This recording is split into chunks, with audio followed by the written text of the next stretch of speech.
Good afternoon and welcome, ladies and gentlemen, in Europe and, of course, in the rest of the world. Resistance is futile. You will be digitalized. This is the header for our first Una Europa Talk. My name is Elisabeth Holuscha and I'm your moderator for today. Let me just add a little footnote because this is an academic event as well. For all the Trekkies in the audience, this is not a Borg collective speaking, and we will not assimilate anyone. So this is just an assimilation, a tiny little one of the quote, just to make sure. We created a truly exciting agenda for you today, combining political, personal, and scientific insights through exchange with highly qualified speakers from across Europe. So please stay with us and discuss with us during the whole event. This live stream is broadcasted from Helsinki and includes contributions from Krakow, Helsinki, Paris, Leuven, and Berlin. Thanks to all the technicians who make this possible at this moment. Briefly, in a nutshell, our agenda involves 3 different parts. So we start with 2 welcome notes, go over in a second part a panel discussion, and end with a third part with 2 interviews. I will introduce you to each part separately just before it will start. Before we finally get started, there's one more thing to mention. We very appreciate your input, which is possible at any time through this event. Send us your comments, your requests, your remarks, your questions, your wishes. We will do our best to answer them and address as a contribution to all. You have the possibilities to contribute via Twitter. It's hashtag Una Europa Talks, via WhatsApp and Telegram, and of course about the comment possibilities of the YouTube video you're streaming right now. We will keep reminding you about these possibilities and options throughout this event. So please take part. You're really invited to take part in our discussions. At the moment, we are physically in Berlin. Berlin, the Freie Universität Berlin is hosting this event. And next to my side is sitting the president, Professor Dr. Günter Ziegler, the president of Freie Universität Berlin. He is guest and host in one person at the moment. So you are, of course, the president of this institution, but you're also, as an institution, part of the Una Europa Alliance, one of the 8 leading European universities. But I guess you will point out something about that part. So, Mr. President, the floor is yours. Thank you, Elisabeth. Ladies and gentlemen, dear Una Europa community, dear students, teachers, researchers, everybody out there in front of the screens on whatever continent you may be. It's a great pleasure to welcome all of you on behalf of Freie Universität Berlin and of Una Europa for this first one of the annual, as we hope and plan, Una Europa Talks. It's a great pleasure to do this also from Berlin. Una Europa and these talks and everything fit so well together with our mission. Freie Universität was founded 72 years ago, directly after the Second World War, in a situation where a free university was needed in the western part of the city in a very difficult situation. And from the beginning, Freie Universität has depended on international support and has been out there to build bridges, what we call internationalization, to build partnerships. Over the years, this has developed into a concept that we call International Network University, with strong international strategic partners, with offices, with exchange programs to all places of the world. And that's where we are as Freie Universität. And this fits perfectly with what we've now together been able to build together as Una Europa and the Una Europa network, where we are long away from the times when it was a necessity to have international support, to a situation where we all live and depend on and foster international collaboration. And Una Europa and the Una Europa Talks is now a really beautiful, rather new development that build on this tradition in Berlin, and I'm sure it's similar for all the others. If I can briefly introduce you to Una Europa, it's 8 leading European research universities that have come together to build this community, the University of the Future. It's Bologna, Edinburgh, Helsinki, Krakow, Leuven, Madrid, Paris, and of course, Freie Universität Berlin. Our combined student and staff community, if you want to take them together, approaches 500,000 people. So we are many. It's a large, it's a beautiful community.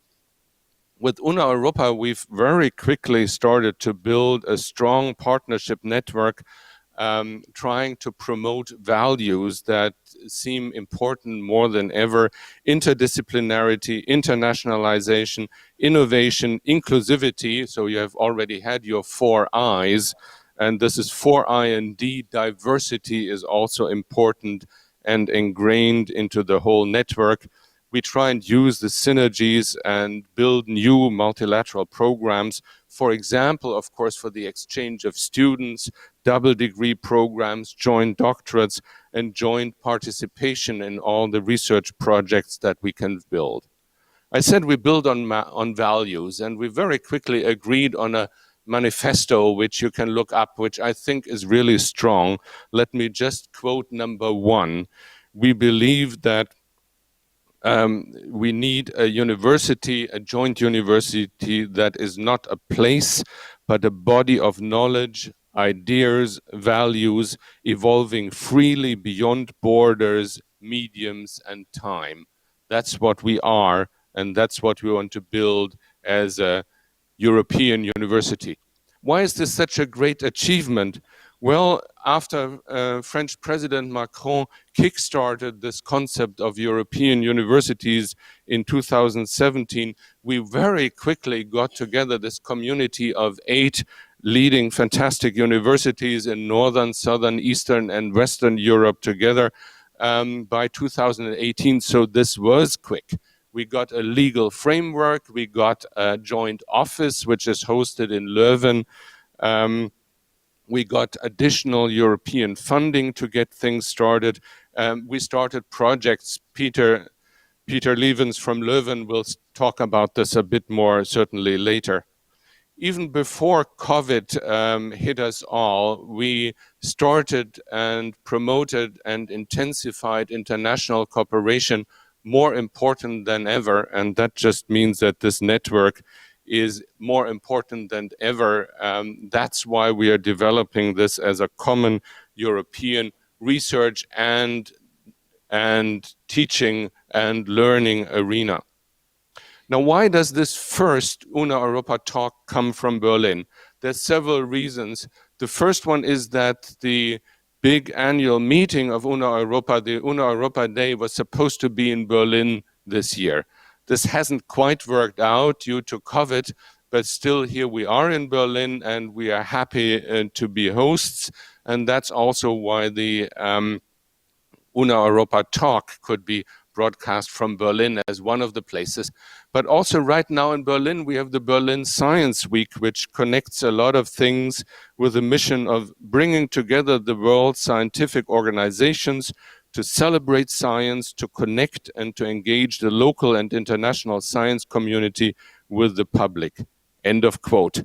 So what would be more fitting than integrating the Una Europa talk also into the Berlin Science Week, if this is supposed to give a hub for interdisciplinary dialogue.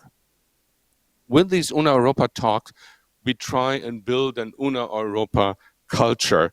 The talks and the culture is something of bringing people together, bringing communities together, bringing, in this case, a huge community together. And I think bringing community together is something that's also more important than ever.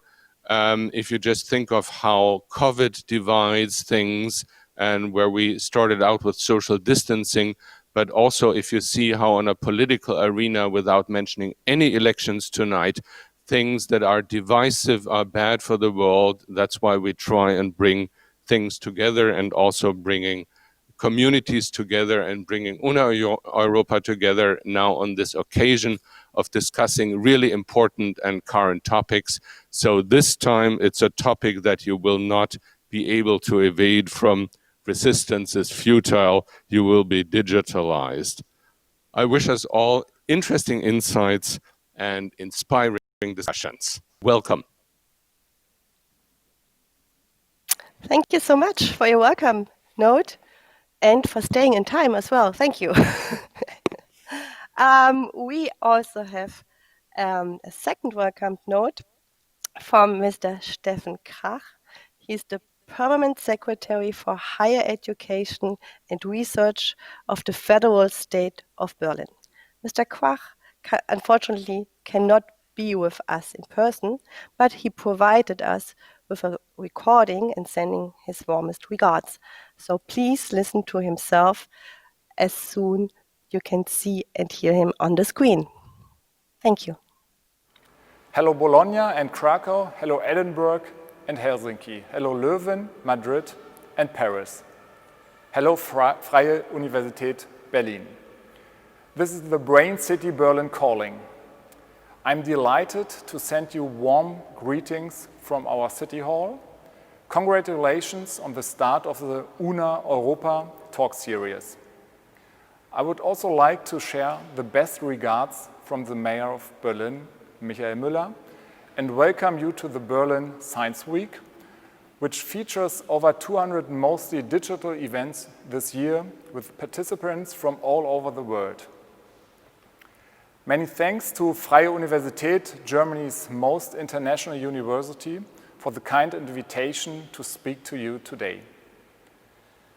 Una Europa, One Europe, what a fitting name for a network of universities that has set to transform the future of European cooperation in research and teaching.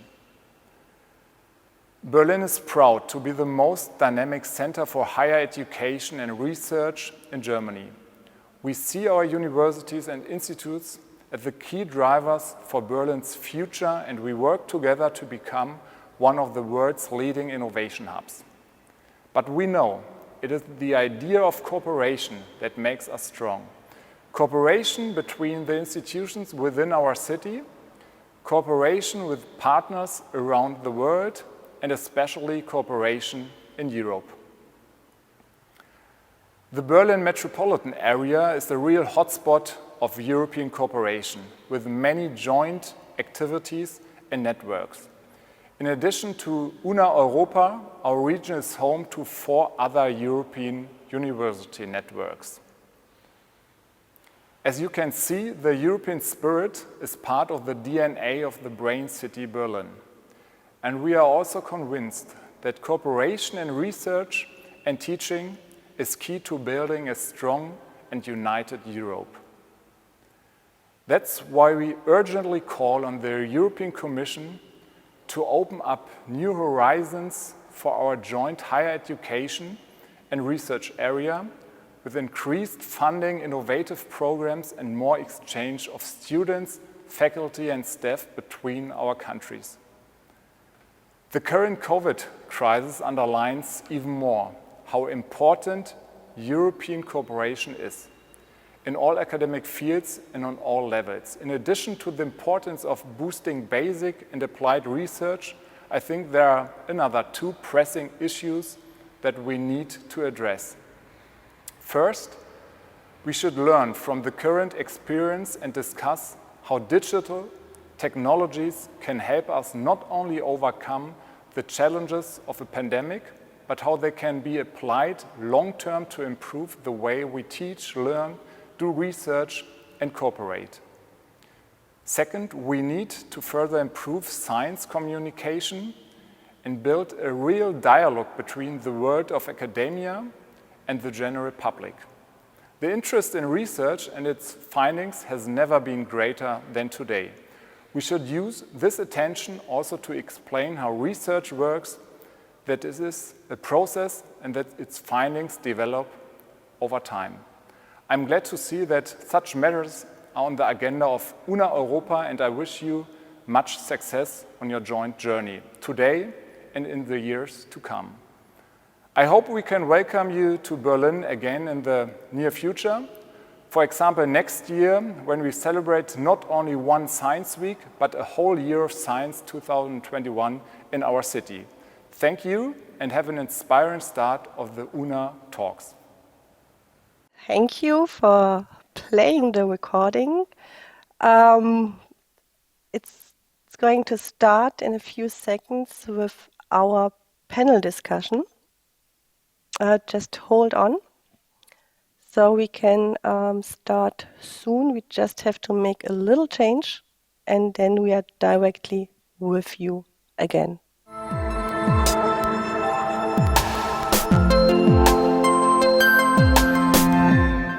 Okay, welcome back. Here we are starting with our second part, our panel discussion. The scientific, the university life, everything already took a huge step towards digitalization. I'm sorry. Only during one semester, so many things changed. The pandemic was actually an impulse to step forward in this direction. But this kind of development has always different aspects and at least more than one. So we have some questions for today prepared. How is this development that we're facing right now a relief or a burden for us? How will university actually transform during the whole process? And how will our interaction with partners, with professional partners, actually change? Or did it already change? These are just some of the key questions we are going to discuss during our first Una Europa Talk. We discuss these topics with our international panels, which I'm happy to introduce you, namely. We have right here with us, welcome to Helsinki, Minna Huotilainen from University, professor from University of Helsinki. Careful, this is my first Finnish words that I speak. Hyvää iltaa. Hyvää iltaa. Thank you. I appreciate that you understand me about this. I think everything is fine. You can hear me, you can see me, we can hear you perfectly. Yes. Great. Welcome.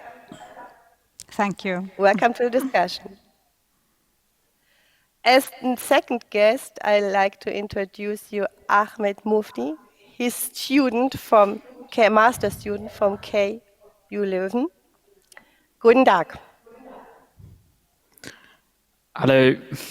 You are studying right now in Leuven, but you studied already at some other places of the Alliance. So you have kind of a bucket list to study in every place, I guess? Yes, that's definitely in the plans. But unfortunately, that's understandable. So which places have you been until now? So I've studied at Bologna and at Paris. Well, there's some more places and obviously to go. Good luck. Currently at KU Leuven. Perfect. Thank you. So I say hello to my next guest is Joanna Zabawa-Kalinowska. Dzień dobry. Dzień dobry. Zabawa-Kalinowska is designer and cognitive scientist and taking part in the Una Europa Future UniLab. She's not working at the university, but she's working a lot with universities. So we are curious, of course, about your aspects on that topic. Thank you for taking part in this panel. Thank you. It's a real pleasure to be here with you. Perfect. And my next guest is sitting right with me, Christoph Benzmüller from Berlin. He's an artificial intelligence scientist and the first Una Europa shareholder. Congratulations to that part. Thank you very much, and thanks for having me. Welcome. So we are sitting in the same room with, of course, with the common distance. And so I hope everything is going to work out well and that the connection will stay. We start our panel discussion. As we already heard, and we are already invited for next year to Berlin, if I get it right, to meet in person. So right now, at the moment, we are all missing the social interaction, the coffee breaks with our colleagues, with the students, with our partners, just get the social interaction with others. There's a lot of people just complaining, or actually are sometimes even suffering about this point too. So, Minna, this question is going to you. What do you think? Why is it so difficult for us to adapt this kind of new normal that we have for now? Or do you think we all just waiting that we get to this old normal again and this is somehow going over it? I think many people are waiting for the old normal, but I don't think it's going to come back again because we have taken this giant digital leap and made everything really different in our universities. But it is hard. In the springtime, people were very much focused on technology, like finding the right technical tools, what to use for teaching. All teaching was turned into the digital mode. Lectures, it's easy, but when you have to do group work, when you have to do writing together, you have to find the right kind of tools. Also, research was transferred to be digital, and that's not easy because many types of research also require the human connection. And then, of course, our faculties, all the stuff, we are used to meeting each other in the coffee room and discussing things and finding also really fast answers from each other. And all of that is gone now. We have to try to replace that with digital systems, but it doesn't feel the same. So I have the feeling that now we are moving towards an era where we are not only focused on the technical tools, but also the human aspect of how we are using those tools and what these changes are actually doing to our interaction. So we are in the phase of developing the use of the technical tools. But what do you think, why is it so difficult for us to adapt this new situation, at least by now we are almost half a year, and we try to arrange the same situation, the present situation as a digital situation, and it doesn't work. Do you have any idea about that point? I think it's partially due to how the human brain works. I mean, the most strongest stimuli for our visual system is the faces of our friends. The strongest stimuli to our auditory system are the voices of our friends, and all of that is now in the digital format. It doesn't really feel the same. It's also due to some very big changes in our lifestyles because, you know, in the morning we used to commute to work and stuff like that has changed now. Many people have just been sitting in front of the computer for 8 hours or 10 hours in a row, and that really doesn't work for our bodies. Our bodies are suffering from that, but it definitely doesn't work for our cognition either. So our mental state is also suffering from this change. And I think that we have to find a new way of living. We have to find ways of also using our bodies when we are working, moving more, going outside, even if we are not allowed to meet people, but we can go out alone to the parks and forests and so on. So these types of things have to change.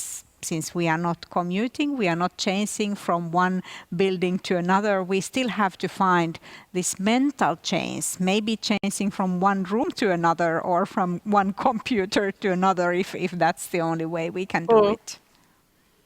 Okay, that would actually mean that our brain is not working in the digital world, or at least not at a sudden. Thank you. Okay. I would be interested, I could imagine, for example, that maybe it's also a generation aspect into this topic. So maybe it's easier for the younger generation, and that's definitely my view is going to the student among us. Is it easier for the younger generation to make that switch where we all a little have problems with it? So staying at home, watching kind of TV lectures and interacting with friends via social media, that doesn't sound too bad, does it? Ahmed, what's the student view on that development? So generally, when we are talking about students, I think we are assuming that we are talking about a younger generation. But I think that's Most, not the case anymore, because as universities are becoming a home to all age learning or learning throughout your life, there are students who are in different age groups. So, for instance, I have a classmate who has a son my age, and he's taking the course with his son. And so I think this is something that all the Una Europa partners, they share this as a value, lifelong learning. And I think universities are becoming more diverse in terms of different age groups as well. Well, saying that, I think even if we consider students of different age groups, there are some common issues that they're all facing. Because even if you are somewhere in your 50s or 40s, or you are in your 20s, like me, you have at least spent like 20 years in conventional education systems. And so you're used to a certain mode of teaching and learning. And I think moving from that to a virtual environment, obviously it takes a getting used to. We can get by, obviously, and obviously um, there are differences in tech savviness and in terms of familiarity with technology between different students. But I think generally we have now found the tools that we can use in order to communicate with our classmates, with our professors, with the faculty. I think generally now we are moving towards a sort of a coherent platform, because in the past, different professors used to outsource sort of different third-party softwares for video lectures. For instance, one professor would use Skype, other would use Zoom, and then you would have YouTube and a host of others. And that was a bit confusing for many students, because if you have 6 or 7 different courses, and each one of those courses requires a different web client and a different link, so that can take a bit getting used to. But generally, I think we are now getting quite adept at it. so you wouldn't say, or you didn't make the experience that the current development separates generation? I think that now we are actually in an age where most people are sort of familiar with those tools, and it's sort of become necessary to be familiar with those tools.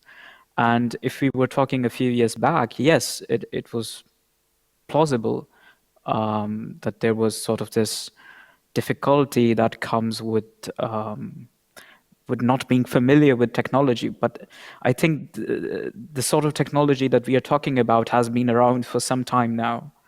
And I think it's just that we are not used to using it as frequently as we are using it now. So in the past, we would not use it for like 8 hours a day, let's say, which is too much. But now I think we are using it more frequently. And I think that could be a little stressful for people belonging to a different generation, let's say, because I think as a member of a younger generation, I can say that I have spent a lot of my time staring at screens. So I'm not sure that's the same for, let's say, someone who belongs to an older generation where they didn't have, let's say, so many screens, and they were not really busy looking at social media, let's say, or video chat or something like that. So I think definitely in terms of familiarity, there's a difference. Yeah, maybe at the end even it brings generation together, it could be. Thank you. Joanna, the next question is it's coming to you because, as I already introduced you, you're not working at a university, but with universities, a lot of a different background. And how this all sounds to you until now, you do work creative in a virtual environment because that's what we usually hear at the moment. It's fine to work virtual if you have an agenda, if you have a working package, but usually it's very difficult for us to work it really creatively.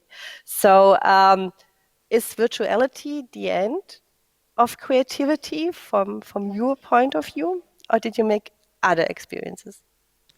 Oh, I have to say it's rather the opposite from my perspective, since I treat the digital tools as just another tool in my toolbox. So I don't think that it really overcomes or makes it more difficult, but I guess it depends on how you understand creativeness or creativity in general.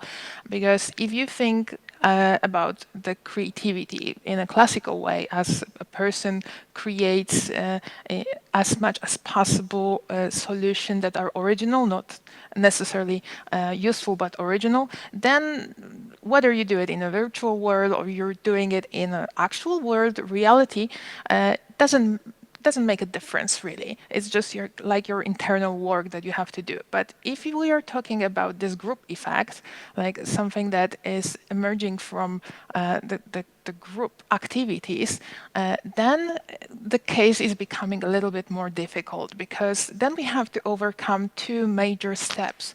One is our habits, and I believe it was already mentioned by previous panelists, and this is about how we are used to work. Do we feel comfortable with the tools? Are we struggling with them? Because as long as we struggle with the tool, we are not able to create. We are not able to give something more than a basic. We need some kind of comfort to be able to go above the regular or most obvious solutions. And the other thing is about creating opportunity, because it's not like we are able to have this water cooler effect anymore, or if you're talking more old school, like two painters meeting in a cafe on Montmartre, drinking wine and figuring out something absolutely amazing. Now we have to create those opportunities of meeting people on purpose. So it requires a lot more preparation and a lot more thoughtfulness to get those people together and create an opportunity for creativity group effects, in fact. But from your point and from your experience during your working period, did the tools change a lot to adjust for the people that it feel more normal and to work together how they used to be, or did the culture of the people change to work with the tools more efficient? I have read recently a very interesting article in The Economist about how our working habits changed, and apparently we have shortened our meetings by 15%, but in general we are working 2 hours more a day, so that's a lot more than we used to when we were working from home. And in this case, of course, people who had to switch from working in real environment with 3 people to working at home have to adapt and have to create their own comfortable space and comfortable way of working. But there are a lot of people who are used to it. And actually for me, this new normal is actually like forever normal, because I've been working remotely with the teams for a long time. So it hasn't been a real change for me. In fact, as for my daily work, what have changed is that more people actually adapt to my way of working and are more interested in finding out tools and ways of working and how to cope with some issues that are coming up from this switch from the reality from meeting face to face to meeting screen to screen. Yeah, that's very interesting. This must be, from your point of view, also an interesting development. I'm sure we all probably would need a little bit more guidance how to trigger creativity in digital interaction or collaboration. I I will get back to this point with you and get some tips over this part for all of us a little bit later. Um, Coming to Christoph, I did not forget about you sitting next to me, so that I didn't. There's another point especially about artificial intelligence. Usually related to AI, we talk about research, most of it applied research, most of it in combination of industry or at least with a startup focus or something like this. Maybe also in medicine, some little tiny part in arts. But how come it's not happened, or maybe not happened yet, that AI is playing a significant role in teaching and learning? Would it be a useful, a sensible future development? What is your point of view on this topic? Well, generally, I think AI will play a significant role in the future. And in fact, I believe that it already does. Many of the tools we're using today have been influenced and inspired by AI research. So many things you might not even be aware of. Many of the gadgets we use every day have AI inside very often. But what you mean is probably this relatively narrow notion of AI that's focusing on the topic of machine learning and neural architectures. When you adopt that notion, then you might say, yeah, maybe there's not so much of usage right now you immediately see. But the notion of AI is actually a larger umbrella term. And if you go at large conferences like International Joint Conference on Artificial Intelligence, one of the leading big conferences, then you find that intelligent tutoring systems and so on, for example, have been discussed for decades now. And we have startups that are building tools. Here in Berlin, we have every year a large conference presenting latest results on that. So I wouldn't say that AI is not present in that.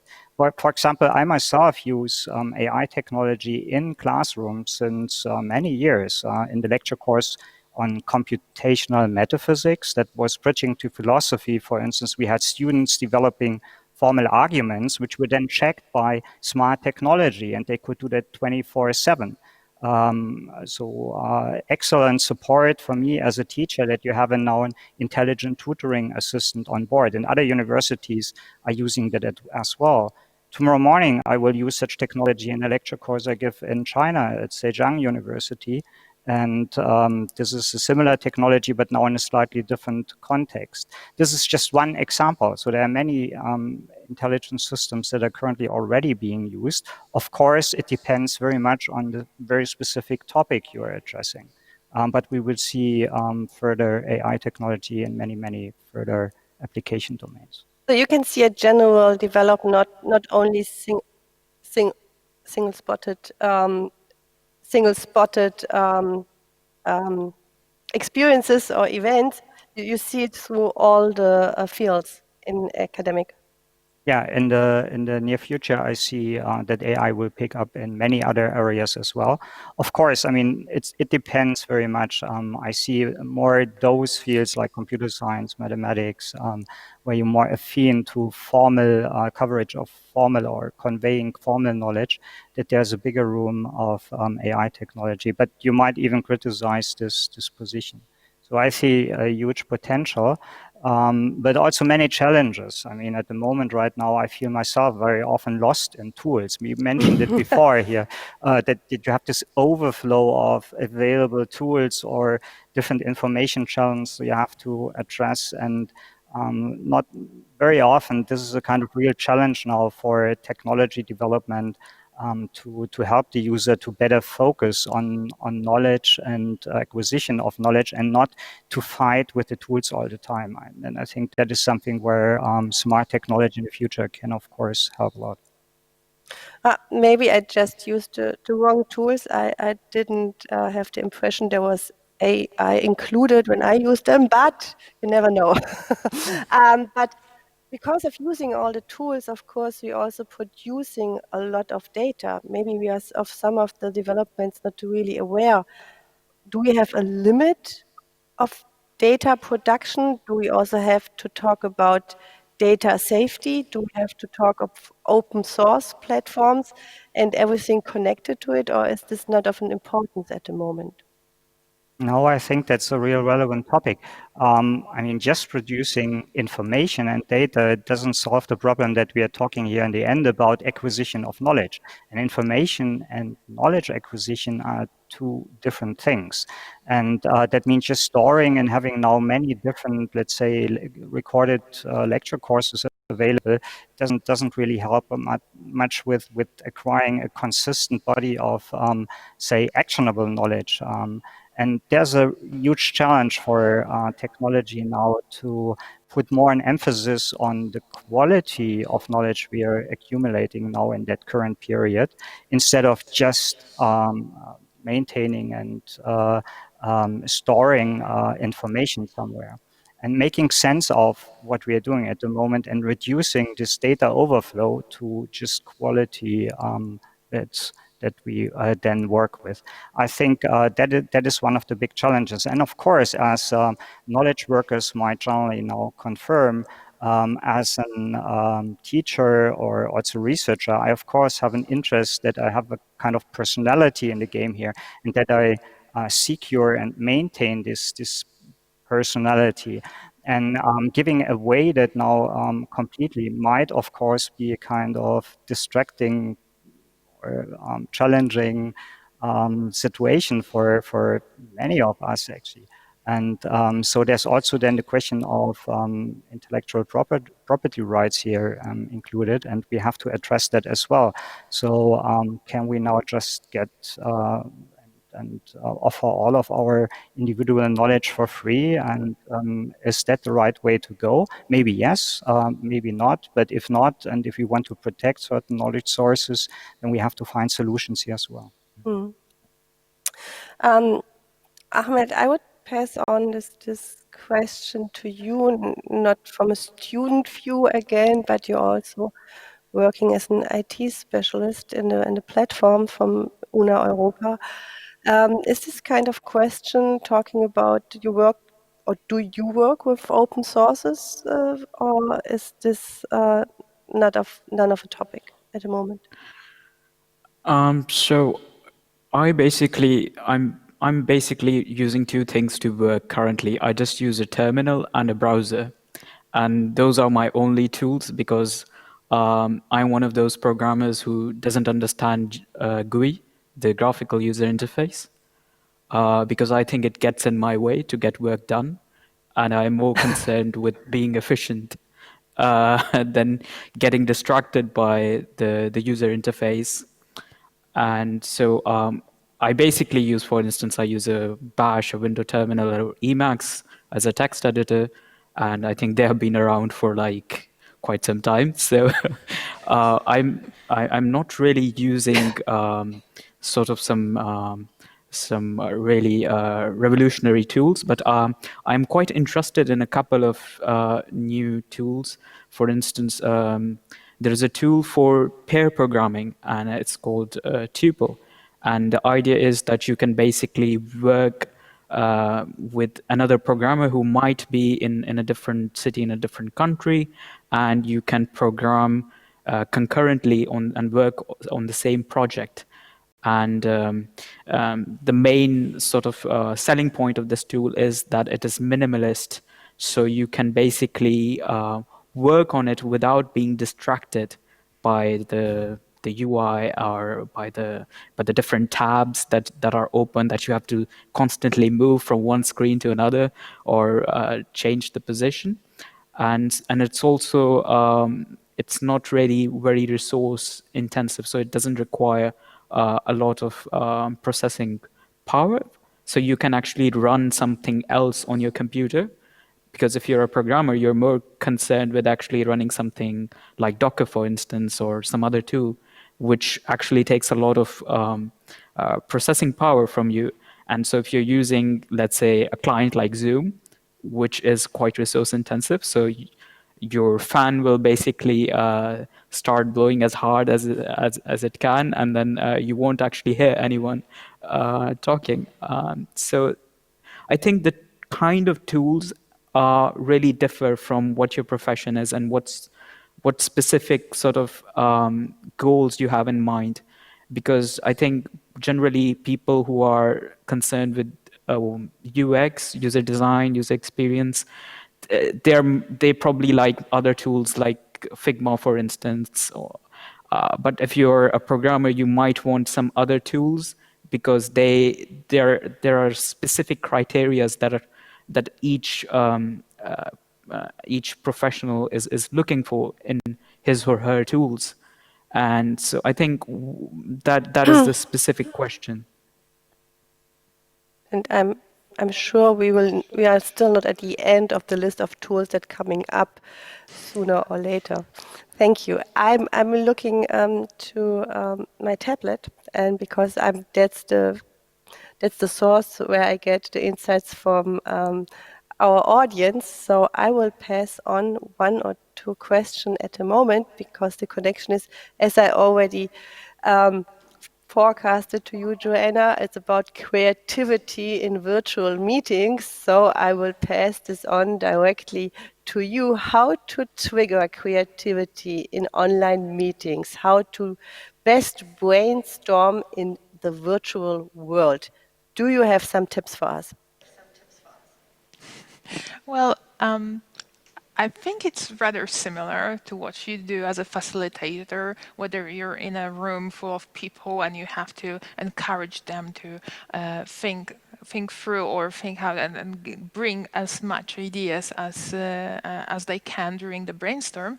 And what you're doing in this digital meeting, that you also have to encourage people, because creativity is about, well, facilitating creativity. It's about communication, it's about encouraging people, about controlling those group effects. So as a facilitator, I mean professional one who knows all of the techniques for facilitating people in a meeting, in a workshop, it doesn't change a lot, whether you are here or there. But if you are not used to, I mean, like you're not maybe prepared for that, and you're just like running the meeting because nobody else could, and happens a lot, as I have noticed lately. Then the difference between real meetings and online meetings is becoming really obvious, because in the real meetings there is some kind of social pressure for looking for a leader, and somebody emerges sooner or later. So everybody's looking at what this person is doing next and kind of following their steps. In an online meeting, in digital tools, because we are kind of lacking, especially when we're working in a whiteboard, for example, cooperatively, and we are working all looking at the screen, we cannot always look at each other's faces and at each other's bodies. So it's much more difficult to have this natural leader, someone who will give this unconscious maybe signals that he's ready to lead everybody else. So then, as I already mentioned before, requires a lot of preparation. So if you are in this situation, like with no actual facilitator in the meeting, then try to take this position, try to like be active and say, hey, so maybe we'll need some guidance, maybe we need some structure. So right now there is this plan for a meeting, what are we going to do? And there are certain elements that we have to go through, try to put them on the board, and once more visualize, more it helps to the others to understand where we're going and how, and help them to be more proactive and help them to go out and say something, because it is also an easier space for people who are a little bit reluctant to raise their hand when you're online, to maybe hide a little bit more, because then it's not like you're in the room of people and it's so visible that everybody's speaking and you're not. Sometimes in those online meetings, especially if it's a big group, you might hide a little bit. So then it's this facilitator role, very important one, to call out those people. So that's, I would say, the number one role: call out people and try to be proactive. So it means And so if it's you easy. enter a virtual room, don't be shy. Exactly. Remember that you are in a comfortable place or of your own house, or you have settled your own safe space. So it's actually much easier. And in case you do something wrong, well, that's nothing wrong if you do something wrong. We can always erase it. Or if it's recorded, we can always erase it. So actually, you may feel much more safer than you are in the room full of people. And nobody will scream you out also. That's another advantage.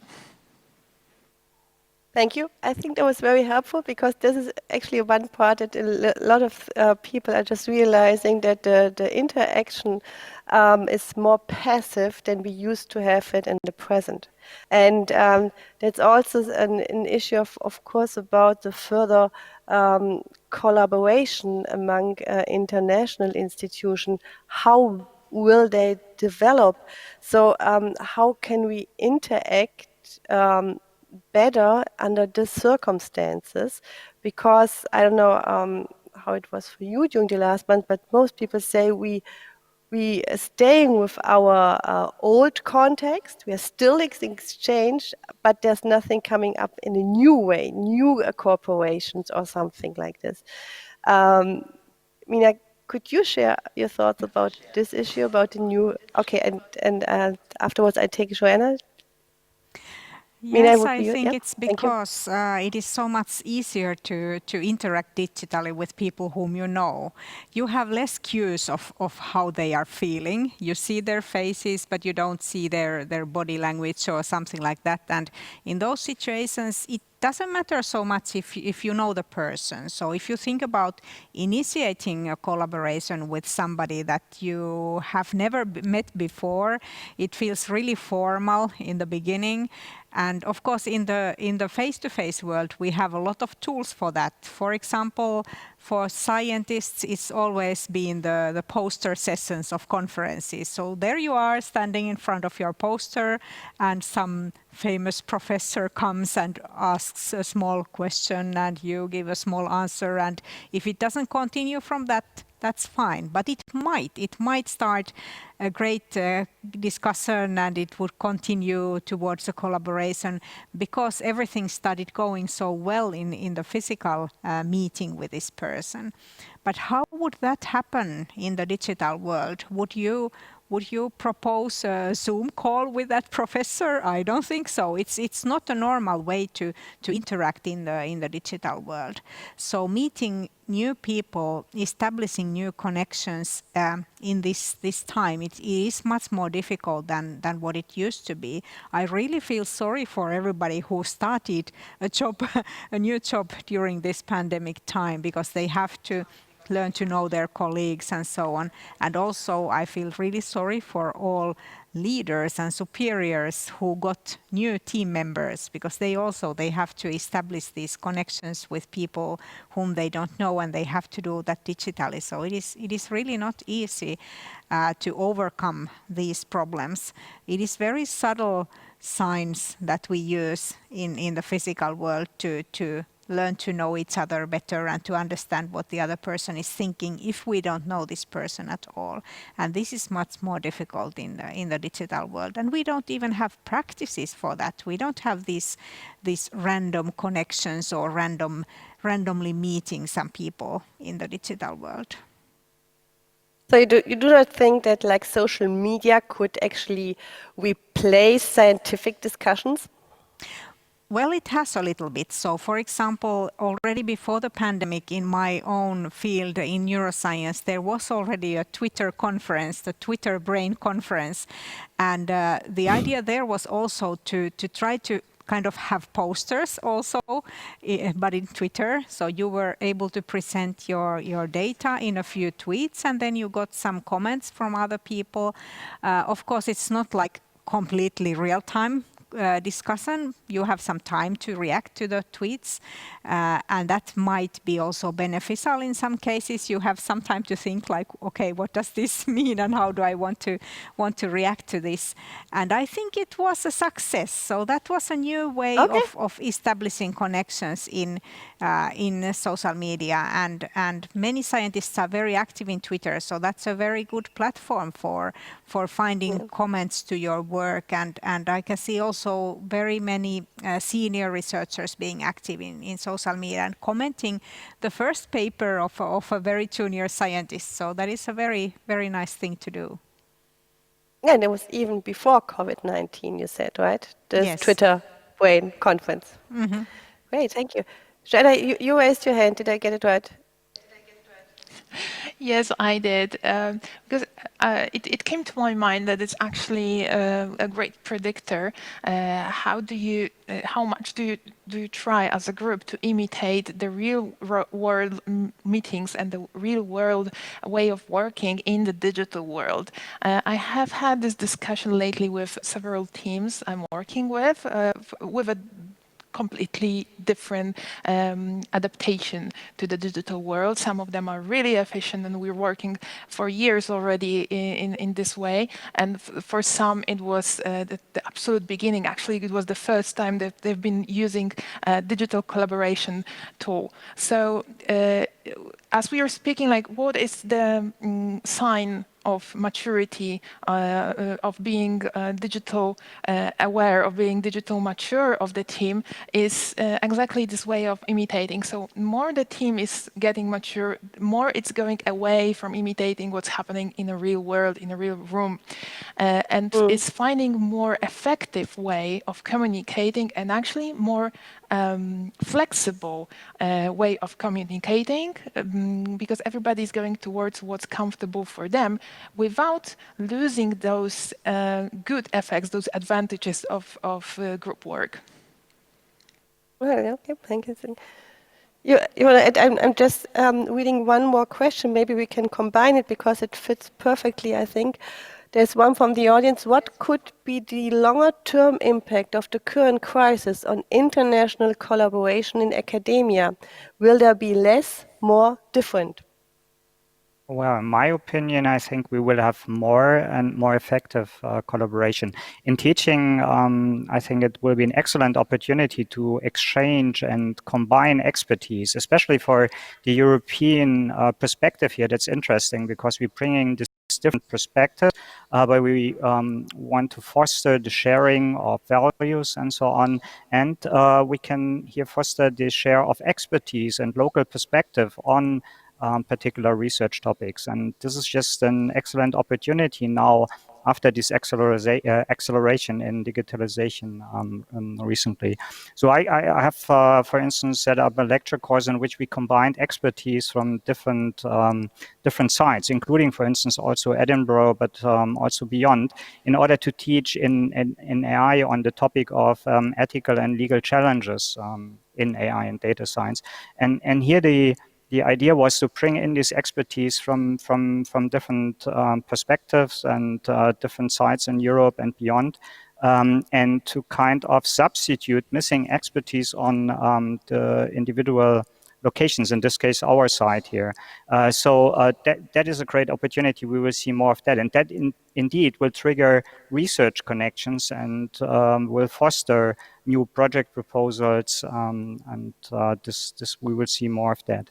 But I want to make another comment on what Joanna just said. And this morning, for example, I've been working with a startup company here in Berlin, and we just quit a design sprint using all these fancy tools that are on the market, or a particular choice of them. And we were highly productive and creative, but we shouldn't forget that typically the persons that are working in these teams are intrinsically motivated. They come with this extreme background knowledge already, and to just try to transfer this effectivity and the creativity that I've seen this morning and to convey that into a lecture course of, say, 3 times the size of participants, even many more, and many of them eventually not intrinsically motivated and not having yet the the skills that are needed to join in immediately will eventually not work that easy as we expected. And I think it's a key point here that we get our students still motivated and enthusiastic about the topics first. And then, of course, I think the usage of tools in the online world or not usage will not matter so much anymore. And the problem is to raise this intrinsic motivation in the online world. So I have problems, for instance, to convey this enthusiasm when I'm teaching online way more than when I'm teaching in classroom directly. Therefore, I think blended technology in the end will be the future. So we need both. We need this physical interaction, and then once you have stimulated enthusiasm, intrinsic motivation, then it won't be a problem at all to be creative in the online world. But if you're lacking that completely on the side of students or in general, then you have a problem, I think. Okay, thank you. I take one more comment and one question, or maybe something in between from the audience. We have one comment from Herbert Grieshop via YouTube. The distinction between just transmission of information versus acquiring proper knowledge is important. The question is, which tool are used for which purpose? Does anybody like to comment on this one? Do you want me to? Yeah, sure. Go ahead, please. Sure, go ahead. Well, this is, I think, an excellent opportunity for research at the moment. I mean, at the moment, we have very much in the field of AI focused just on data and information. And to some extent, we can make sense out of it. But the transition now to the knowledge level, that's a challenging one on the research side as well. So we have recently been talking in the area about neurosymbolic AI, for instance. And I think this is particularly relevant here in the context of teaching and education, because we're dealing with a lot of data, we're dealing with information, and we have to transition off the level that we make sense out of that data and information to be able to intelligently, smartful combine it. And this challenge is not completely solved yet in AI, but we have tools on both sides which might give us opportunities to come up with island solutions. But the big question, the big challenge is still out there. So also research opportunity, but that's what needed. Okay, thank you. I would like to put one more perspective on the topic. This is like the virtual interaction is supposed to contribute to equality and maybe even in diversity, pretending that we all work under the same or similar circumstances, but we are not all in the same situation, even so it may look like working virtual. So how can we assure that this current development is still inclusive for everybody and everyone? Or would you say is this a question of limited importance? Yes, Ahmed, please.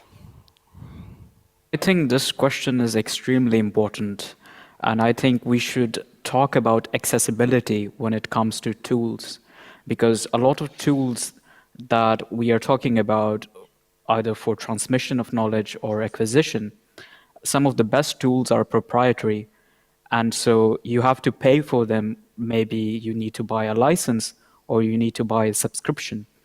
And so when you're talking about using those tools, and you want to include people and you want to include everyone, you have to sort of pick those tools that are accessible for everyone.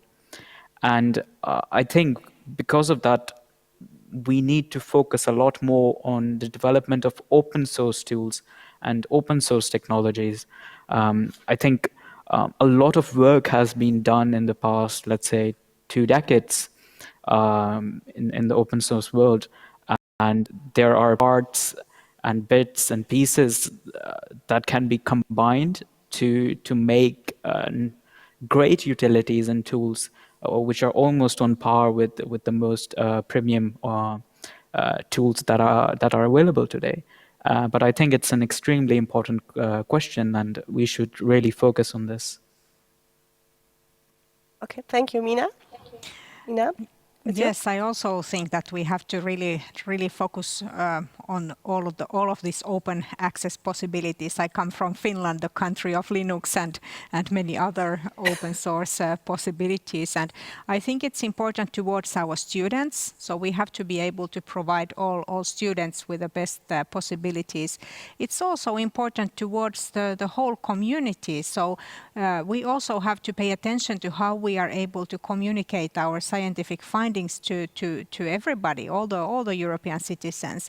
And this is also one possibility for us, because we can now, since we are in the digital world and we have all our lectures in the digital format, we can also give access to those. And this is, of course, really important, and it can be a kind of a gift for our society to take part in the university life the way that they can, and also to be as inclusive as we can.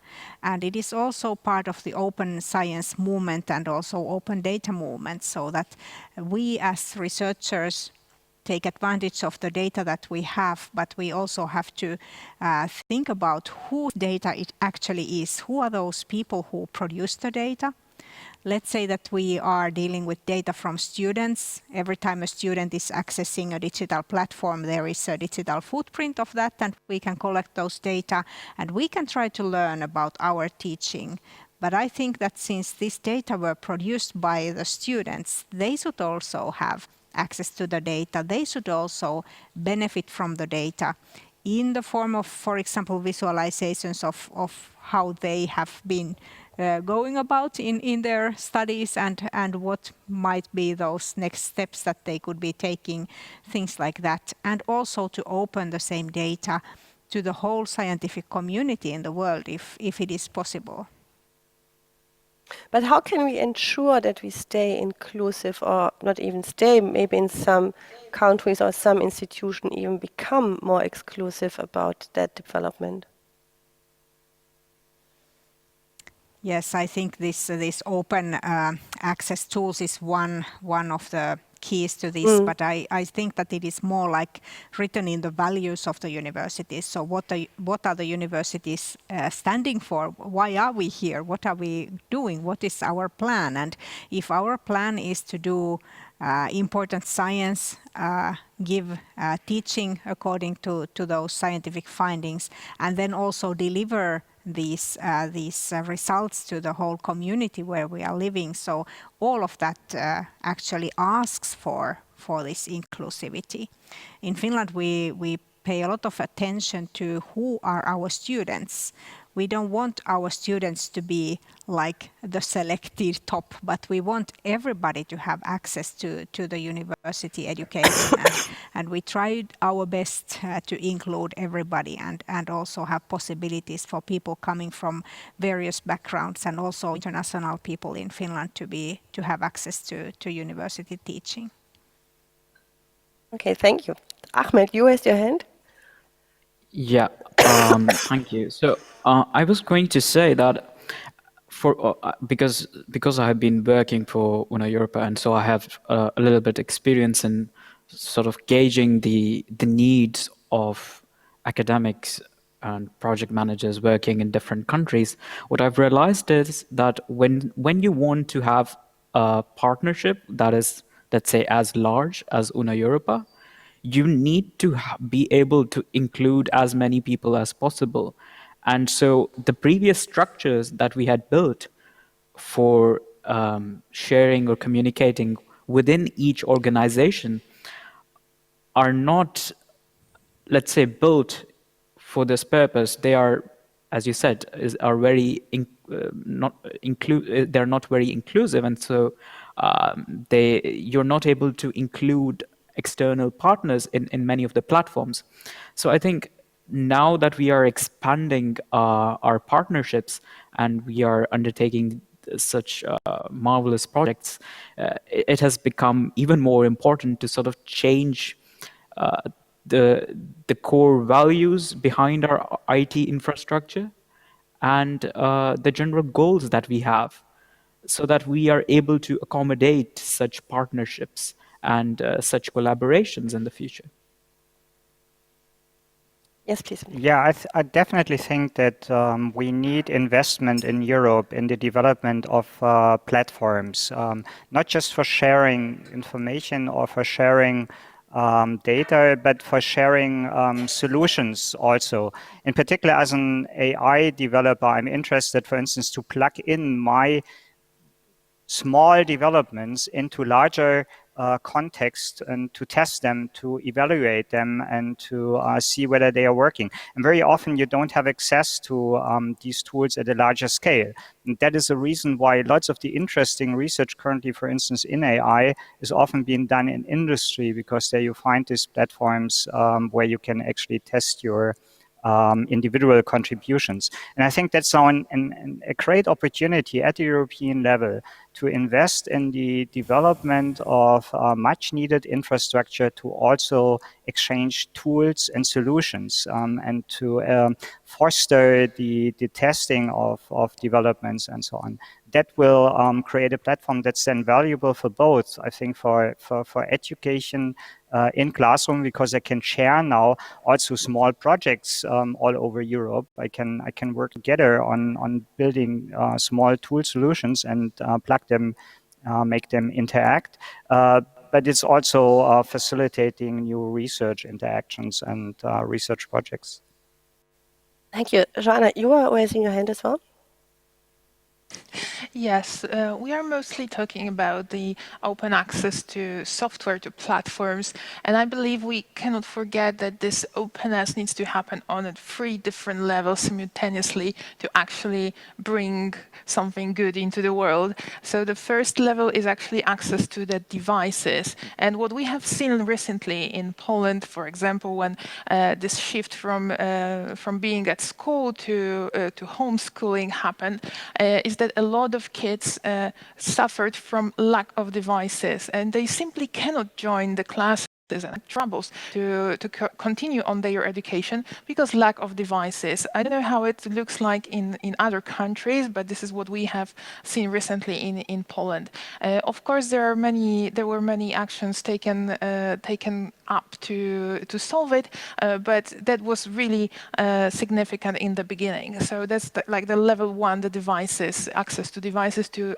allow everybody to access those open access platforms or softwares, or actually the digital tools that might be utilized. And I would say highest, but actually it's not really graduated in anyhow. But the other level is usability and accessibility of this software.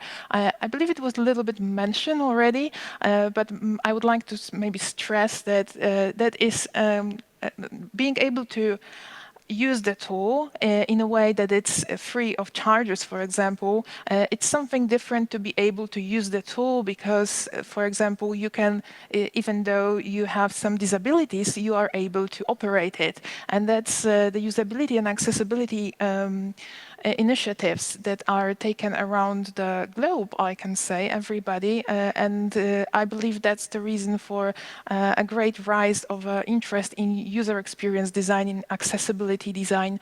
And I have to say that it's a lot of things done, and we already see the results. So from my perspective, the future is bright. The future is bright. I think we can go all with that one. I would like to add one final question from the audience. That would be from Cosima Wagner via Twitter. What role will multilingualism play in the digital Una Europa community space? Yes, please. I mean, of course, we have this trend that we all tend to adopt now English in our meetings and conferences, and we have it here. But at the same time, language translation technology is improving, I mean, with incredible speed and quality, even though it's not even yet fully semantical in a way. And I've just recently played with some tools online and with astonishing results. So you can plug them in eventually in in solutions, in the tools we use for online meetings, and have direct translations in order to foster, again, multilinguality. But at the same time, I think there's no way that we will adopt a common language in order to run our conference. We have already done so. So there is this trend, and I think that will be further strengthened now by the digitalization process. But we could try to keep an eye on both and foster both, and I think that will be possible using technology. Okay, thank you for answering the question from the audience via Twitter. I have one more final question for you. I think maybe you could tell me what you think is your personal, your national, and for the European academia world, your digital readiness level is, of course, related to the technical readiness level that most of you know from the EU programs. So if you put yourself and your nation and the EU on the level 1, that would be the lowest, that be something like, I'm quite convinced that this internet thing is just a trend and will be gone rather soon. That would be the lowest level. And level 10 would be half of my colleagues are androids or even borgs. So this will be the range. You know, there is a little tiny wink with it, of course, but I don't know. Do you have a pen and paper with you at the state? You have it? Well, I have a pen. Maybe I can get a paper. So, because I didn't want to ask you one by another, just that we put the number on a paper and then we can hold it up simultaneously, that we can all see and compare immediately what you rank yourself. So everybody is equipped with pen and paper. So again, I would start. The first figure would be your personal digital readiness level. How would you range yourself? I hope you can see it all on the screen. You're all finished? So please show it to the screen. 9, I'm not sure 8, it's visible. 7, and Ahmed, I cannot see yours. What's the number? It's 10. It's 10. So Yes. okay, perfect. Yeah. Thank you. Next one. Thank you. How would you rank your own country, your nation? How would you always relate it to the academic field? What would you say about the country you're living in? What figure would you name? Everyone is ready again? Or do you need some more thoughts about this? Okay, 3, 2, 1. Please show your figure. Okay, it's 5 for Germany, 6 to Poland.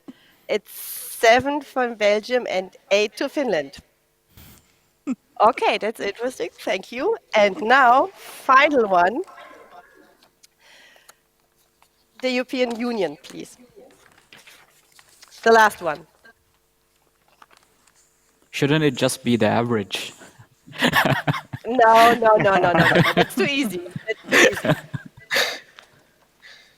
That's the reference figure now. Then we have to check on the average afterwards. Okay, you finished? Okay, 3, 2, 1. Please show your results. Europe goes in German 5, 6, 8, 6. Okay, we have. Well, not the closed. Okay. Thank you. Thank you so much. I have to finish this very interesting panel. Thank you so much for your very valuable insights, comments, meanings, and opinions. We are very fortunate to have you all on this panel today for the first Una Europa Talk.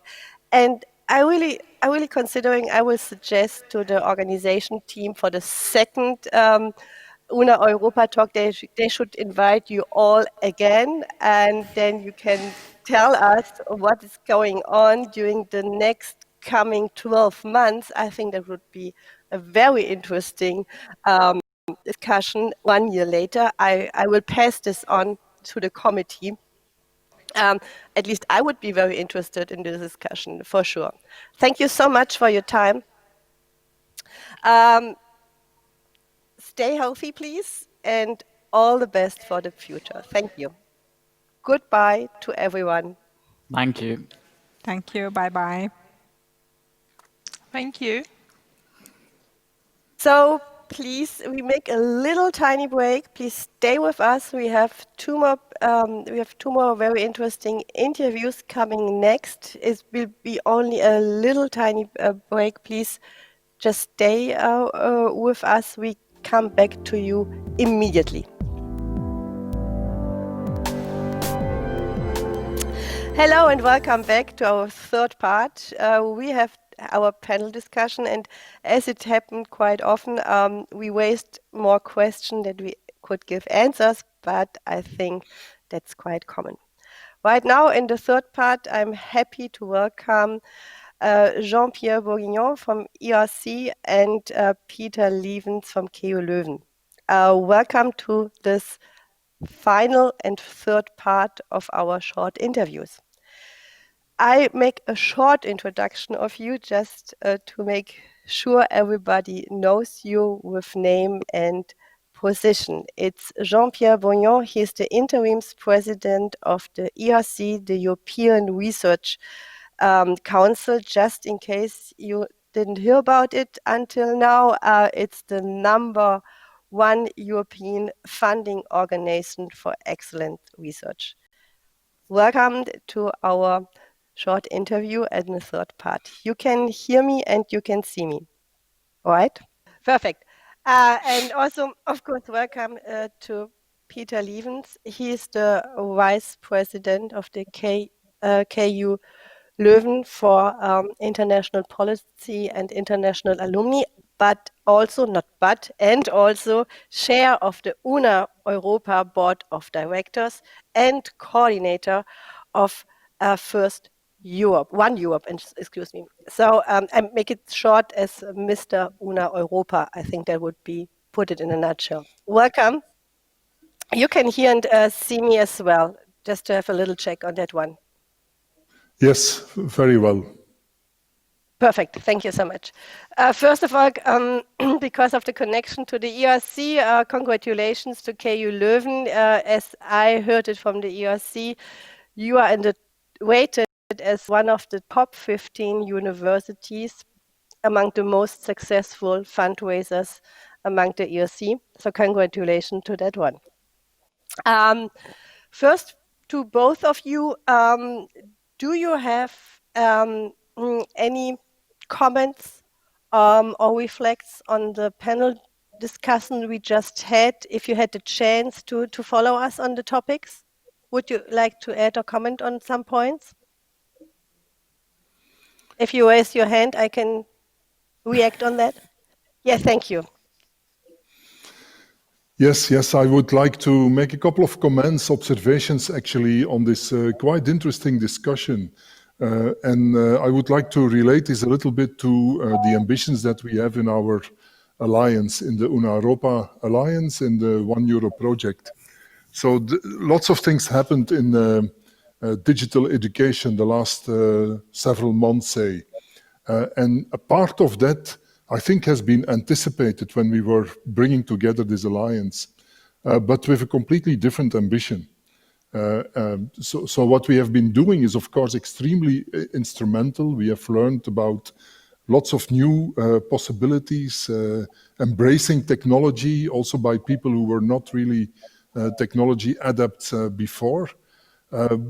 But I think we have to learn our lessons in a very clever way. Of course, assuming that some kind of new normal will be there again, which will allow a blended approach. And I think this is what we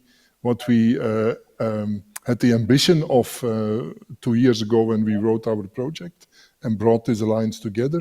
But also what we learn now, it's of course easy to to replace parts of the interactions that we typically have between teachers and students by digital means. But you cannot replace everything. And I think this is becoming more and more clear every week that we live this pandemic. Just to give one example, when you try to understand complicated material, most of the study or the learning process actually is happening in the mind of the learner. And what you need is proper ways of getting feedback on what you're doing. And a traditional instruction explaining basic things, this is something that you can easily replace by technology. You can record a video or knowledge clips or even write good text, which is also a medium that is very useful in the learning process.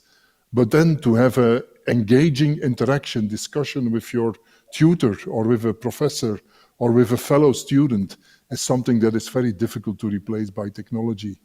And I think one of the limits there is that we can only so far use technology that is able to capture 2 of our 5 human senses. And that's not enough, I think, for a very important aspect of the learning through interaction.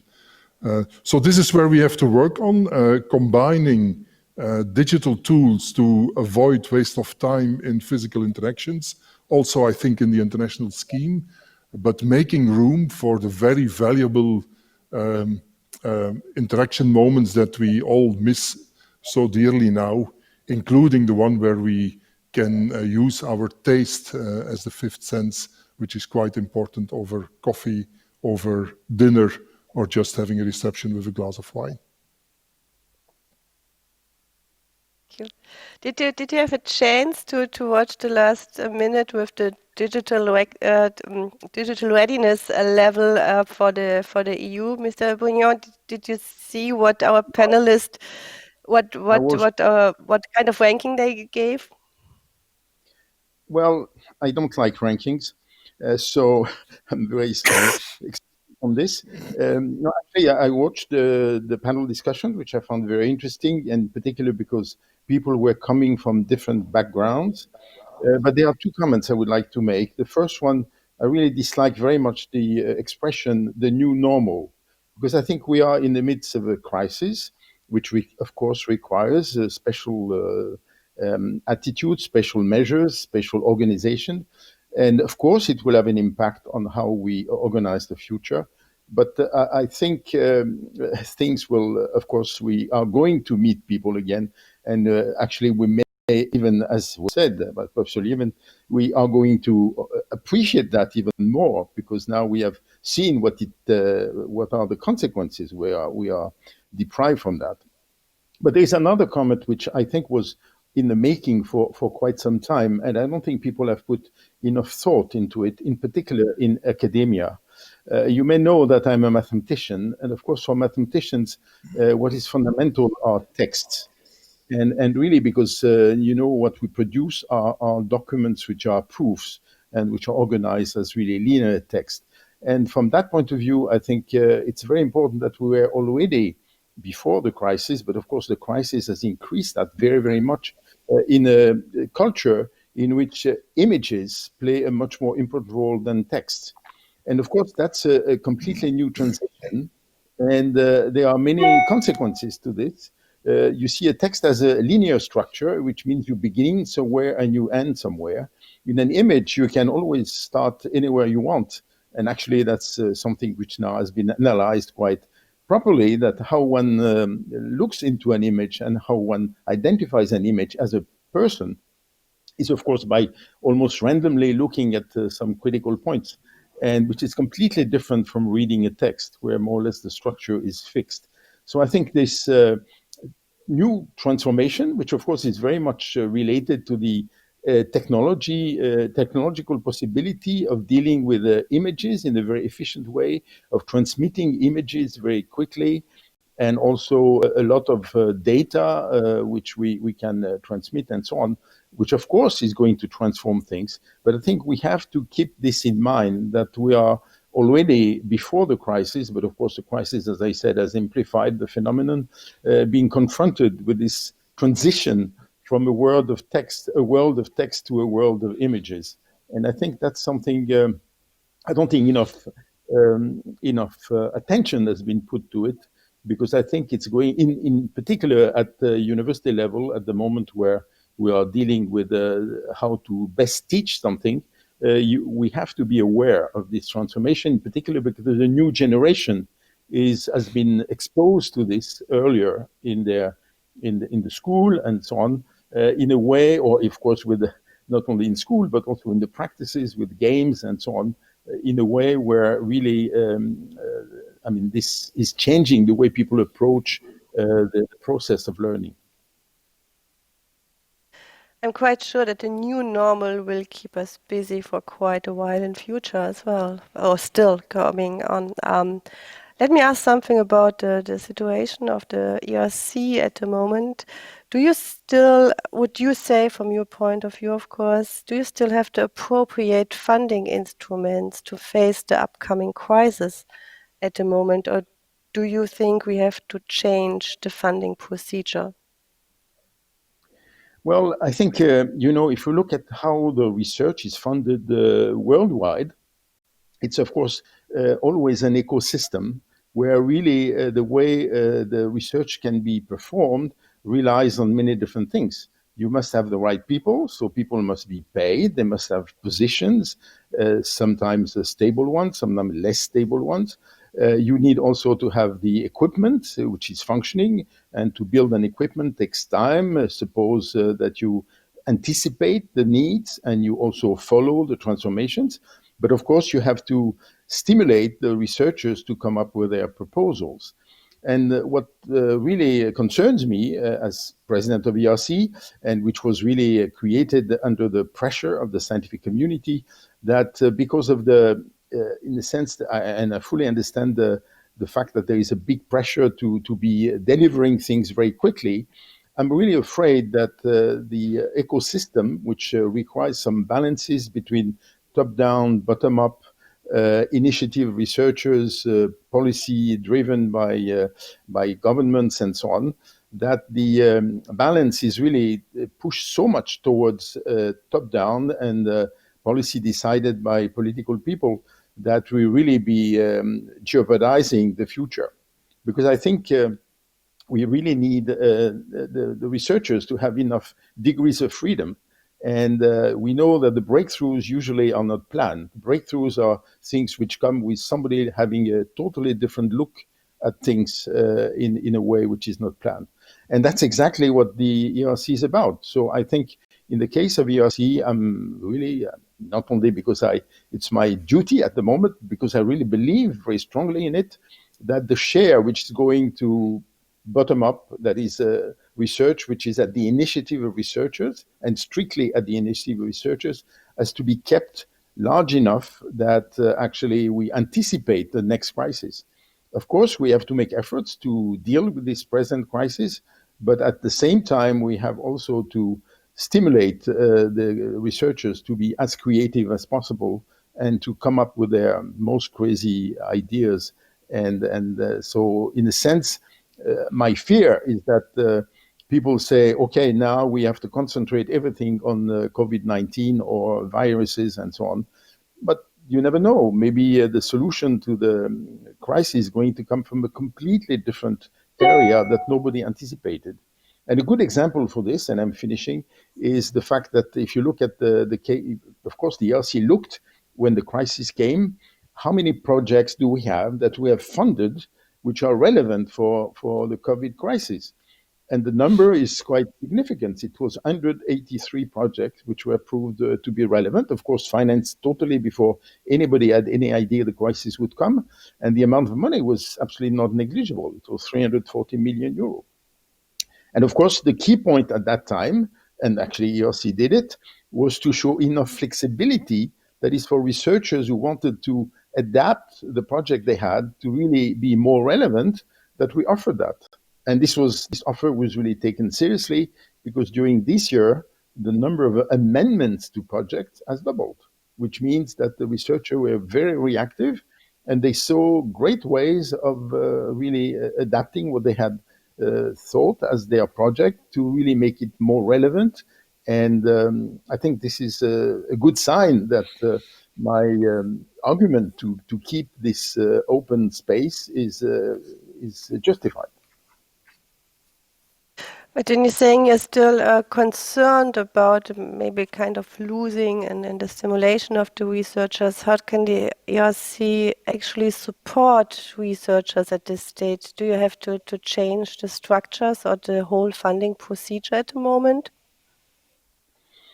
Well, my main concern at the moment, you see, is really the younger researchers, because I know that the younger generation as really is the one which is, in a sense, in the most critical situation.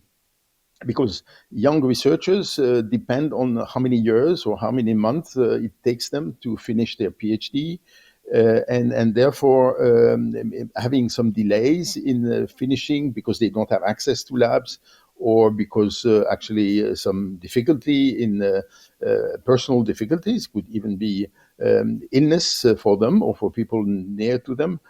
So I think this is an issue which has to be considered. As you know, the ERC has put a lot of emphasis on supporting young researchers, in particular what we call the starting grants, 2 to 7 years after PhD, or consider grants 7 to 12 years after PhD. Altogether, it's 2/3 of the budget of ERC, which goes to researchers below 40 years of age. But I think we really collectively have to put a lot of attention to the situation of young researchers, because I think they could be the ones who are really going to be affected the most by the crisis for completely practical reasons. But also, you see the fact that you cannot meet critical people at this very critical moment in your career is fundamental. In my own case, for example, being invited by one of the leading mathematicians while I was spending a summer in Stanford, and of course I didn't expect this call at all, actually changed my life. And that was at his initiative. I didn't know why he wanted to talk to me. He just wanted to know what I was doing. And of course, this is completely informal, but I must say that this has been one of the most influential lunch I ever had in my life. And it was at the initiative of somebody outside, of course, somebody I knew of. But why would he be looking for talking to a young guy of 20? At that time, I was 27. I was not clear to me, but actually the influence was fantastic. So I think these opportunities, we have to make sure that they don't get lost, and how can we recreate that? So does that mean changing the rules? It's not easy, because the rules are fixed in documents which are have a legal basis, and that's not easy. But I think we have to pay attention to this very much. Yes, it's actually a point that was raised ahead during the panel discussion, less about younger researcher, but everybody who's coming just new in the job, entering the academic world. It's difficult to make up the networking, the connection, and that we also discussed that we all staying with our old network, but nobody else, the new one, is entering.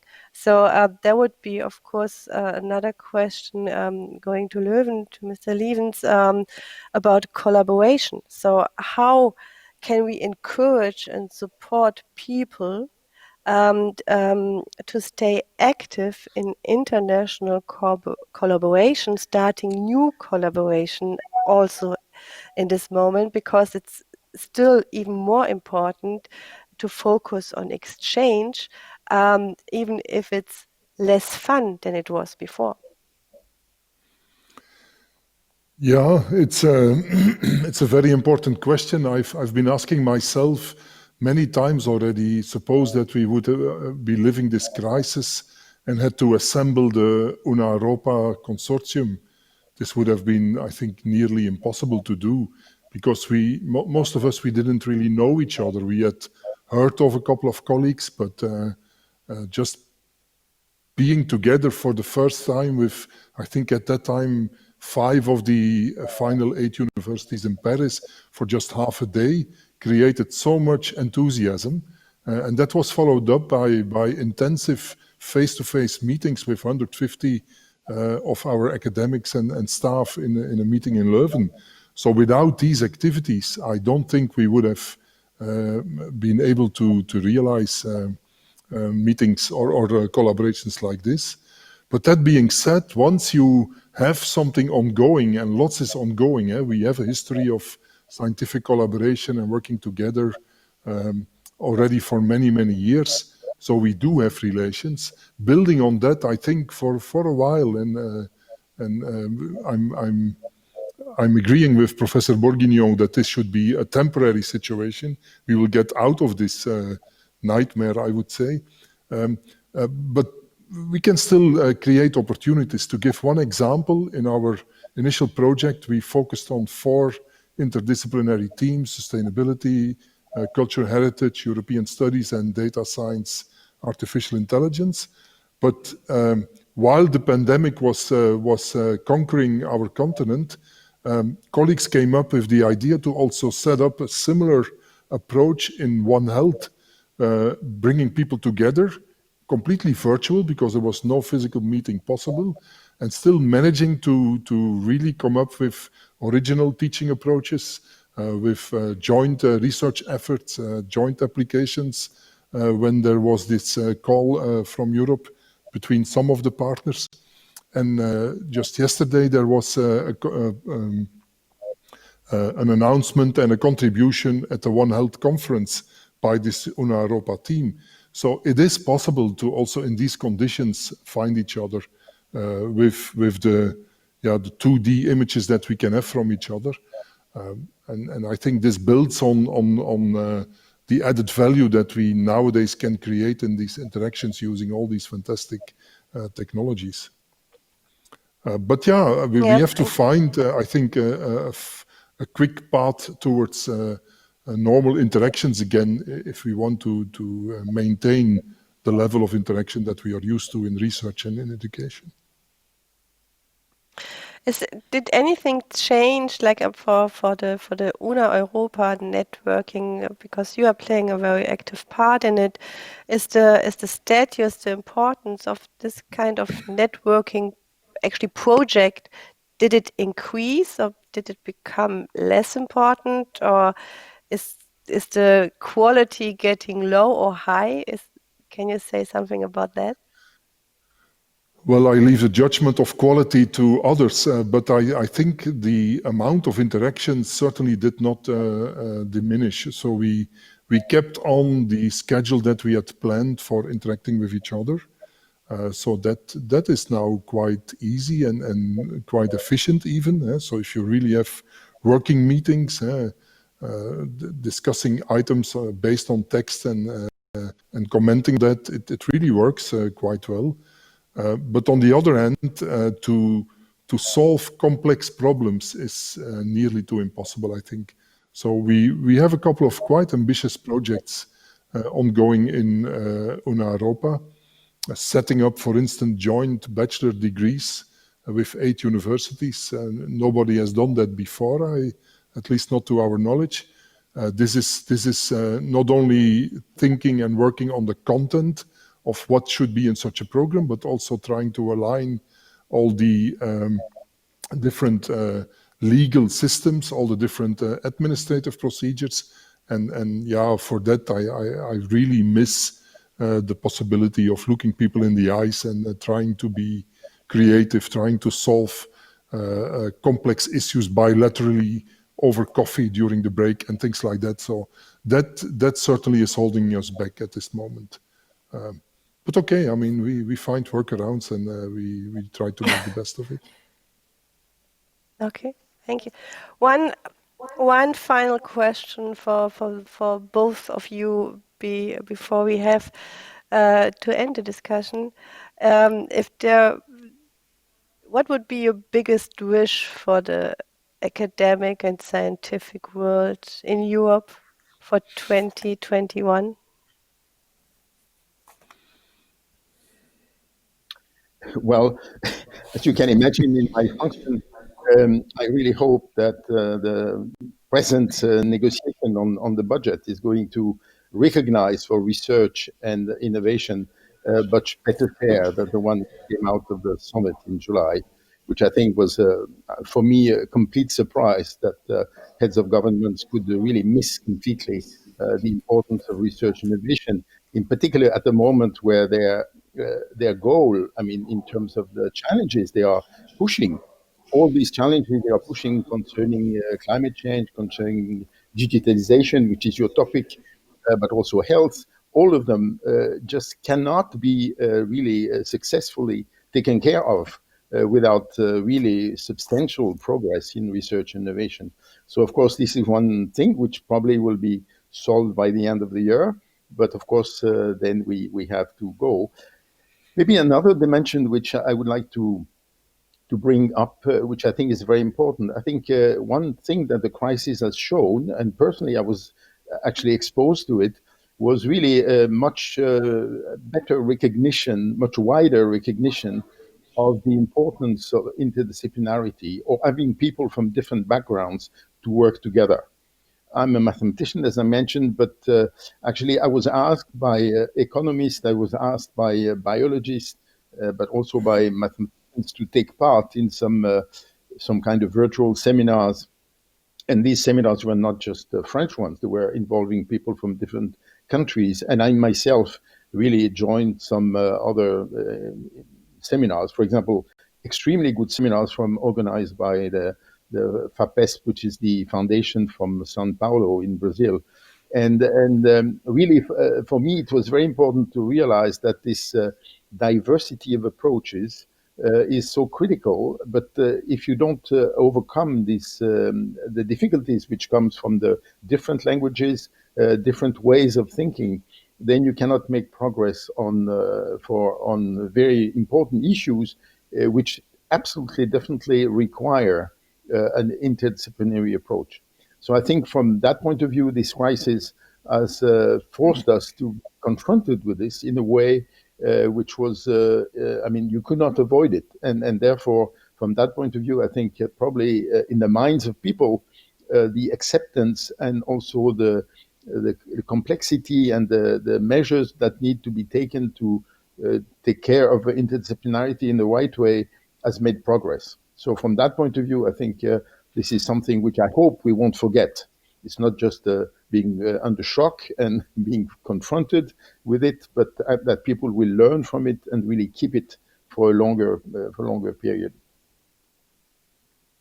Thank you. Yeah, definitely the question about the budget and the impossible understanding of the decision from July was not surprisingly, of course. Thank you. Mr. Lievens, one or maybe even two wishes. Yeah, but what I really am looking forward to is that we start profiting from what we have experienced. What has not been so much discussed this evening at the Una Europa Talk, but which has been in our minds for a long time, is to improve the quality of our education system. So we are striving to have learner-centered pedagogies, which are very efficient and really help young people, but any generation people, to really acquire new knowledge in a very efficient way. And I think we can pick up many of the technologies that we have been using now, forced to use them now, in combination with the best part of the interaction part of a teaching process, a teaching and learning process. So I really do hope that we will end up with new approaches, which will be a very smart combination of reading texts, of being exposed to nonlinear information that enters our mind, and then having the adequate live interaction with tutors, teachers, and peers that really help you as a learner to develop new knowledge. I think if we manage to combine all the tools that we now have at hand in a clever way, will certainly advance higher education significantly. And I think not only higher education, I think also secondary education, primary education certainly can benefit much more from the breakthroughs we have had in technology over the last couple of decades, which are now ready to use by almost everybody. And then maybe to add one final comment on that is, and it has already been raised in the panel discussion, is that in this process, we really have to watch out that we do not leave anybody behind, and that whatever we use as technology and as ways to facilitate interaction is available for everybody willing to learn in our societies, but also globally. And in that respect, I also think that as Europe, we have a challenge ahead of us to link to other continents, for instance, to Africa, our neighbors in the south, with a very large population of young people who are eager to learn, and where we can also use our technologies to share part of our knowledge with people on that continent. Okay, thank you so much for your contributions. We come to an end. How can we wrap up the whole afternoon? It's a little bit difficult, but resistance is futile. I could sense some resistance between the lines from the panel and from all other contribution.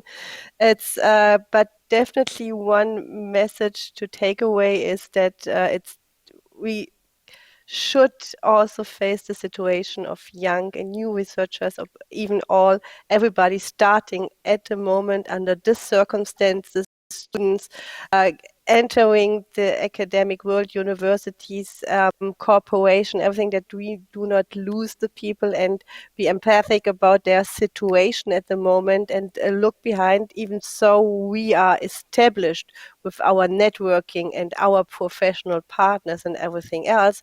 So I think that's for sure an important message that we can take from this afternoon, one, and some more, of course. So thank you so much, everyone. We did a little overrun by our own schedule, but I think it was worth every minute. At least I do think so. I hope you too, and the audience as well. So take care, stay healthy, and have a nice evening. And we're already all looking forward for the second Una Europa Talk. All the best from Berlin. Thank you for the invitation. Take care. Thank you. Goodbye.